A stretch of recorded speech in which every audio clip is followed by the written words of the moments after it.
Estamos de volta com o Jornal do Dia e mais uma rodada de entrevistas com os candidatos ao governo do estado. Seguindo a ordem definida em sorteio, a entrevistada de hoje é a candidata pelo PMB, Cloriza Linhares. A entrevista terá duração de 15 minutos na TV e mais 5 minutos no YouTube.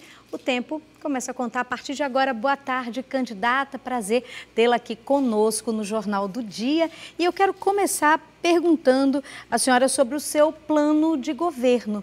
O seu plano de governo que com certeza foi pensado, avaliado e a senhora deve ter sentado com os seus para chegar a todo esse contexto. E o seu plano, ele propõe a ampliação dos serviços de urgência e também de emergência pediátrica. Como é que a senhora pretende implementar essa e outras propostas para a área de saúde, que com certeza é um dos principais gargalos hoje do nosso estado? Boa tarde, Micarla, e todos os telespectadores que estão nos acompanhando aqui no Jornal do Dia.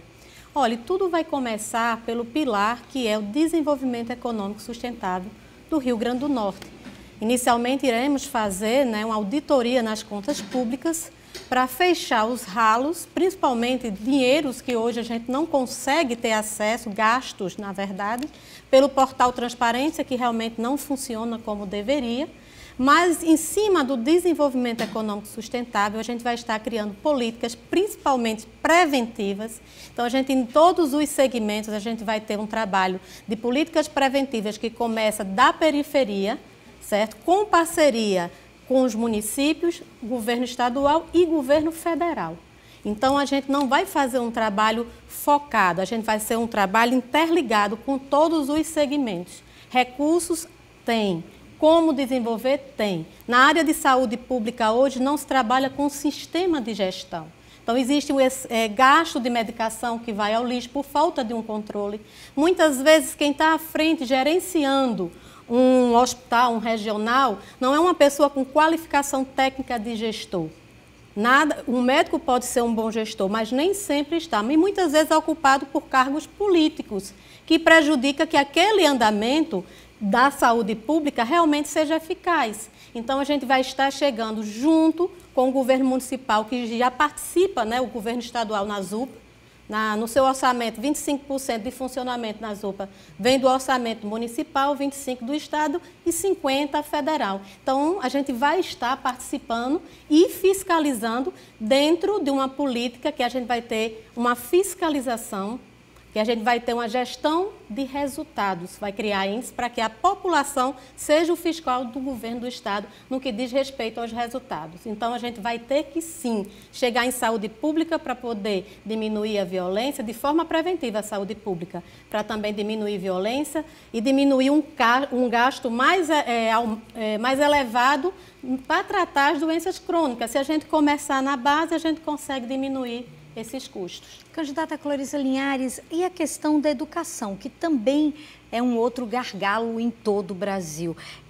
Na sua proposta de governo, a senhora inclui o ensino profissionalizante e também a educação especial. Por que essa preocupação, tanto com o ensino profissionalizante como com a educação especial? Eu sou mãe de um filho que nasceu com a síndrome rara, duplo Y, TDAH e hiperatividade no mais alto grau. Além disso, ele tinha convulsões, E além disso, ele tinha um atraso cognitivo severo. QI de 59, para ser considerado débil mental, teria que ser 60. Então, eu tenho 30 anos de luta e nessa bandeira das pessoas com deficiência, que infelizmente sempre foi tratado de uma forma escanteada, esquecida, muitas vezes rotulada. Então, faz parte de uma bandeira e meu filho, para a honra e glória do nosso Senhor, hoje ele terminou o 2º grau, fez curso profissionalizante, casou, tirou carteira de motorista e trabalha. E o QI hoje é de 85, mas isso foi uma luta de uma mãe, trabalhando tanto nessa questão pedagógica, mas também nessa parte profissionalizante. A inclusão, a nossa sociedade tem que se adaptar a lidar com essas situações que faz parte da nossa realidade. E o governo do estado ele tem a obrigação de criar políticas públicas para poder receber essas pessoas. E a questão profissionalizante não pode estar desassociada do que eu proponho no meu plano de governo. Desenvolvimento econômico sustentável. Quando você vai para a mão de obra do nosso estado, não tem qualificação. Então, para que você pense em desenvolver e para que você possa abrir portas, porque o governo papel vai ser o quê? Dar condições dos micro e pequeno empreendedor, que é quem emprega no nosso estado e país, cerca de 78% da mão de obra empregada vem desse tipo de empreendedorismo. Eles precisam, além de estímulo, um suporte por parte do governo estadual. Por quê? Porque cerca de 48% dessas empresas que abrem, em 3 anos fecham, por problema de gestão, de incentivo fiscal e problemas de imposto. Então, a gente vai ter uma política própria. Então, qualificar a mão de obra facilita para quem quer empreender já ter aquele mão de obra no local. Diferente de algumas empresas que vêm para cá e muitas vezes pessoas de fora vêm se empregar pela pouca qualificação que tem. E a gente tem um sistema S que pode entrar forte nessa questão da qualificação, muito embora já faça, mas a gente vai potencializar isso. A senhora fala, candidata, já a respeito dessa questão mesmo da empregabilidade, enfim. Eu queria lhe perguntar, o seu plano de governo, existe algo que mostra a possibilidade de geração de mais empregos e de melhoria do desenvolvimento econômico aqui do Estado? Carla, eu preciso fazer um comparativo para que os ouvintes possam entender, porque senão vai ficar muito abstrato e vão dizer que é clichê. Então, assim, eu pego o Rio Grande do Norte e comparo com 3 países, Catar, Singapura e Israel. O que é que tem a ver Rio Grande do Norte com esses 3 países? Olha só, Singapura só tinha o que a favor dele? Localização estratégica. Não tinha agricultura, não tinha nenhuma riqueza natural, mas tinha uma localização estratégica. O Rio Grande do Norte tem essa localização estratégica. É mais perto da Europa, da América do Norte e da África. Mas não é aproveitado. Vamos lá. A questão de Catar. Catar também, uma paupérmio, em termos de 50 anos, mudou. Encontrou um pouco de petróleo. Sim, mas não resolveu o problema. Encontrou gás. 16% do gás produzido no mundo é de Catar. Mas esse gás, a forma de transportar também não era suficiente, porque era muito caro. Foi que eles fizeram investir em educação e tecnologia. Quando fizeram isso, descobriram a forma de tornar o gás em líquido. Israel, um deserto sem petróleo, sem gás, sem riquezas naturais, está aí. Tecnologia e educação. Fizeram um fundo e investiram. Então, o estado do Rio Grande do Norte tem tudo isso. E se você der incentivo e criar um ambiente propício para quem quer investir, que já é daqui, e outros que queiram vir, através de parcerias e incentivos fiscais, com certeza o desenvolvimento e o emprego vai chegar no nosso estado. Candidata Clarice, a respeito da questão da segurança, que também a gente está falando em gargalos, é um gargalo, é uma preocupação da população, o questionamento, né, em relação à segurança, e a senhora já atuou nessa área. Tem algo específico que no seu plano de governo está constando e que a senhora acredita que seja algo que pode realmente fazer a diferença nessa questão da segurança pública? Olha, educação e segurança pública eu falo com muita propriedade, né? Professora, que já exerci há alguns anos, mas policial penal, 5 anos. E lá eu desenvolvi um trabalho de pesquisa científica em razão da minha formação, né? Uma das minhas formações é Direito e pós-graduação em Segurança Pública. E o que me leva a investir maciçamente, o meu plano está todo pautado em políticas públicas preventivas, é porque a segurança pública, 70% é prevenção. E isso representa economia aos cofres públicos. E o demais, sim, é uma polícia ostensiva e repressiva. Então, o que é que acontece? Nessa pesquisa, a gente chegou à conclusão que 95% da população carcerária é oriundo de famílias que não têm a figura masculina. 85% sequer terminou o Fundamental 1, sabe? Eram semi-analfabetos. Cerca de 85% não tinha profissão. Eu perguntava, eu entrevistava os presos, era cabeceiro, carroceiro, flanelinha, e além disso viviam com meio salário mínimo numa casa com média de 5 pessoas. Então você percebe que segurança pública começa na base, mas a gente vai ter a opção da escola em horário integral, que também está dentro do plano, com essa questão profissionalizando para aquelas pessoas que não querem ir para o ensino superior, mas já pode chegar na parte da adolescência e ir para o mercado de trabalho com uma qualificação para que os micro e pequenos já possam absorver essa mão de obra pronta e não precise ir embora, né? Porque aqui não ofereça isso. Então, dentro de segurança pública, em termos de polícia mesmo, né? O que representa para a população é a polícia na rua. Quando se fala em segurança pública, a gente vai estar num tripé. A parte ambiente, que não existe, é um caos, falo isso com propriedade. Hoje a gente estava fazendo algumas matérias, porque eu não me conformo, casada com um delegado de Polícia Civil, cerca de 25 anos de profissão, então eu tramito nas delegacias há cerca de 25 anos. E não mudou, muito pelo contrário, a gente regrediu. Então a gente precisa da parte de ambiente, a gente precisa de inteligência e tecnologia dentro das polícias e uma integração. A militar, a civil, o Ministério Público, o Judiciário, a penal e os guardas municipais, Corpo de Bombeiro, é uma equipe. Segurança pública não é uma instituição. É preciso haver uma integração, uma comunicação. E tudo isso que eu estou falando é possível fazer.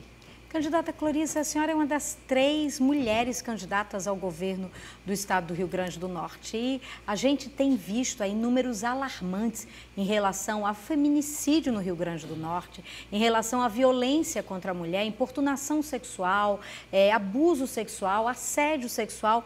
Como é que o seu governo pretende trabalhar essa defesa, essa proteção da mulher potiguar? Vamos voltar novamente aos princípios. Desenvolvimento econômico sustentável, base, tecnologia e educação. A educação contra a agressão à mulher começa dentro de casa. A forma como você educa seu filho. Então, se a gente consegue chegar com essa política pública dentro das famílias periféricas, se a gente começa a vir com isso para dentro das escolas, desde o tratamento entre uma criança e outra, no brincar, a gente conduzir e mostrar que é preciso respeitar essa política que vai estar reforçando o respeito, independente das opções de cada um, então a gente vai começar desde lá. Mas dentro da própria segurança pública, eu não vou inventar a roda nem vou vender ilusões. Existem coisas que funcionam. Por exemplo, a gente tem Currais Novos. Currais Novos a gente tem um núcleo de prevenção, que foi um tenente-coronel que criou esse projeto piloto aqui no estado do Rio Grande do Norte, que é feito, executado por próprios policiais da corporação, em conjunto com a associação, que tem um espaço chamado Maria da Luz, onde é uma sala de acolhimento. Olha só que trabalho. E aí o governo do estado não tem participação. Como é que é financiado? Parceria. Tribunal de Justiça e outros órgãos, a Prefeitura, a iniciativa privada, mantém algo nesse nível. Imagine o Estado chegar com um pouco de vontade política. Eu digo um pouco porque se realmente tivesse compromisso político, a gente não estaria discutindo esse tipo de tema aqui. E lá eles conseguiram, através de números, diminuir, né? Não só a violência que saiu, ele estava entre as 50 cidades mais violentas e conseguiu sair. E a questão com a mulher também eles conseguiram reduzir os índices. Então, são coisas pouquinhas que a gente consegue modificar. E, principalmente, a parte de delegacia, aparato, atendimento, é claro que vai estar dentro do plano de uma forma mais complexa e o tempo para a gente explicar isso talvez não permita, né? Nós temos ainda 2 minutos de entrevista, 2 minutos finais, e algo que tem chamado muita atenção é o seu posicionamento político, principalmente em relação ao apoio ao presidente Jair Bolsonaro. Inclusive, eu acho que a senhora é uma das únicas, né, um dos únicos candidatos que tem se posicionado, né, em relação a essa questão de apoio. A senhora é a candidata de Bolsonaro aqui no estado? Cloriza Linhares, ela é cristã. Ela valoriza a família, que é a base de tudo. Ela ama a Deus sobre todas as coisas. Ama o meu Rio Grande do Norte, o meu Brasil, morreria pelo meu país. E o meu presidente é Jair Messias Bolsonaro. É 22. Eu sou bolsonarista. A senhora continua confirmando que a senhora, no caso, apoia o presidente Jair Bolsonaro? É os meus princípios que eu apoio e ele representa tudo isso. Agora, candidata, nós temos ainda 1 minuto para suas considerações finais antes da gente ir para a nossa entrevista no nosso YouTube da TV Ponta Negra. A gente deixa à sua disposição para suas considerações finais nesse finalzinho da entrevista aqui no Jornal do Dia. Eu sou Cloriza Linhares, meu número é 35. Se você quer mudança, está aqui a opção. Mas se quiser a continuação, tem outros nomes. É só questão de analisar. Minhas redes sociais é Cloriza RN. Preciso que você me conheça melhor. Então, ainda temos 30 segundos, candidata. Coisa boa. Então, vamos unir-se para poder transformar o estado do Rio Grande do Norte. Nós temos o estado mais rico do Nordeste em ativos naturais, mas falta alguém com vontade política e capacidade técnica. Falta gestão. E aqui tem alguém preparada, não só intelectualmente, mas principalmente preparada pela vida para exercer esse cargo. Candidata Clorisa Linhares, quero agradecer pela sua participação aqui com a gente no Jornal do Dia. Daqui a pouquinho a gente continua essa entrevista no YouTube da TV Ponta Negra. Mas aí a gente está aqui nessa entrevista com a candidata Clorisa Linhares, mais 5 minutos de entrevista, de perguntas aqui no nosso Jornal do Dia. Candidata, algo que eu queria te questionar. A gente fala muito sobre a questão da participação da mulher na política, se fala muito sobre a importância dessa participação, desses valores femininos entrarem na política, mas eu queria lhe perguntar, é fácil ser mulher na política? Que tipo de desafios a senhora tem enfrentado nessa campanha aí ao governo do estado pelo fato de ser mulher? E Carla, eu fico feliz em ouvir essa pergunta, porque ser mulher no Nordeste, existe uma cultura, né, toda em torno da mulher e do homem aqui no Nordeste. E eu, quando entrei, né, na política, que eu não sou uma mulher de carreira política, fui para tirar meu marido da política e fui eleita, né, pensando que iria perder. Ele me prometeu, se a gente perdesse, ele iria sair de política, que na verdade o candidato em Grossos era ele, eu acabei ganhando. Uma das primeiras coisas que eu percebi na política é as pessoas olharem para mim e achar que por trás de mim existia um homem que iria mandar em mim. Então, deixar o recado, eu tenho personalidade, eu sou mulher, fui criada para ser uma guerreira, para cuidar dos meus filhos, da minha vida, independente de ter um homem ou não.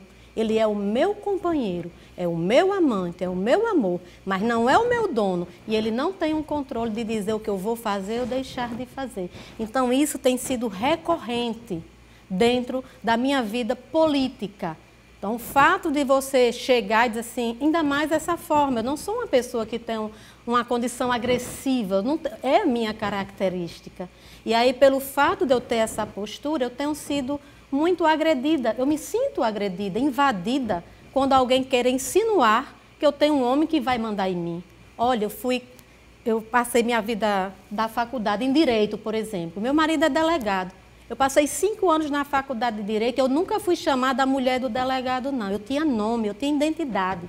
Vieram saber que era casada com um delegado pós-terminado, na hora que eu fui entrar com ele na formatura.